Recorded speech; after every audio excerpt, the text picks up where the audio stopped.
Hi, everyone. This is Jake Webster, your pastor here at Sixes United Methodist Church.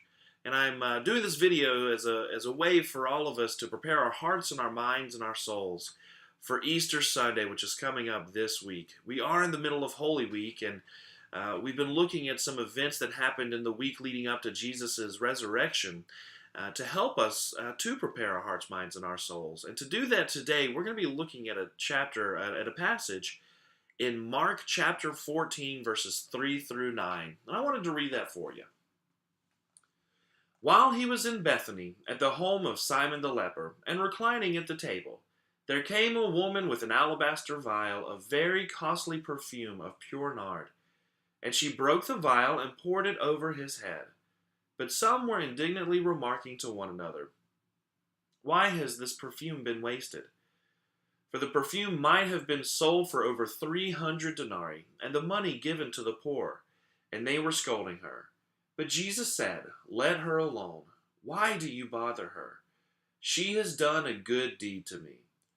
For you always have the poor with you, and whenever you wish you can do good to them. But you do not always have me. She has done what she could. She anointed my body beforehand for the burial. Truly I say to you, wherever the gospel is preached in the whole world, what this woman has done will also be spoken of in memory of her." I love this passage because you might be thinking what I'm thinking of as this passage is going on, and that's that, I've never done that sort of thing for Jesus. I never would have thought to pour the most expensive perfume that I had on Jesus. And it showed me, as I pray that it shows all of us, the importance of trying something new sometimes. It's easy for us to get in a rut in our relationship with Christ. And one way to shake that up is the example that we have in the scripture, where the woman did something that probably has never occurred to any of us. She poured something that meant so much to her to Jesus and used it to anoint Jesus.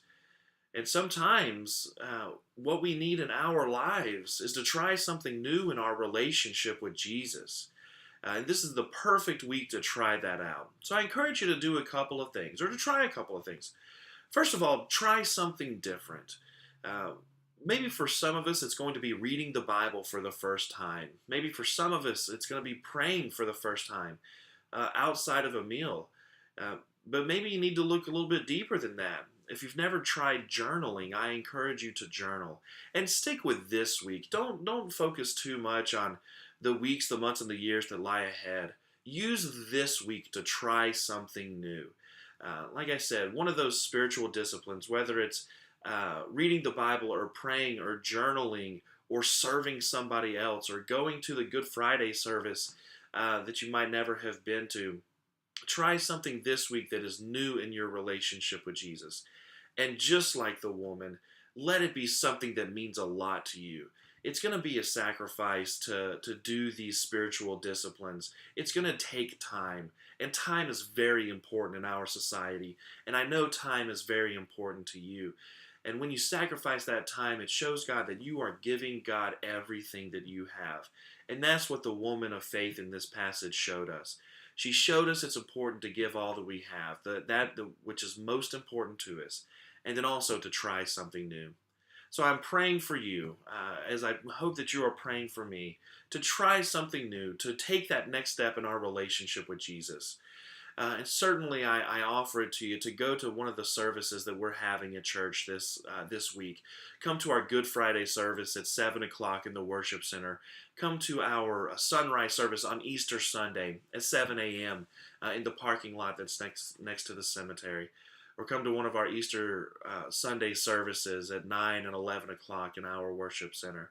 I am so thankful for each and every one of you. Y'all mean so much to me.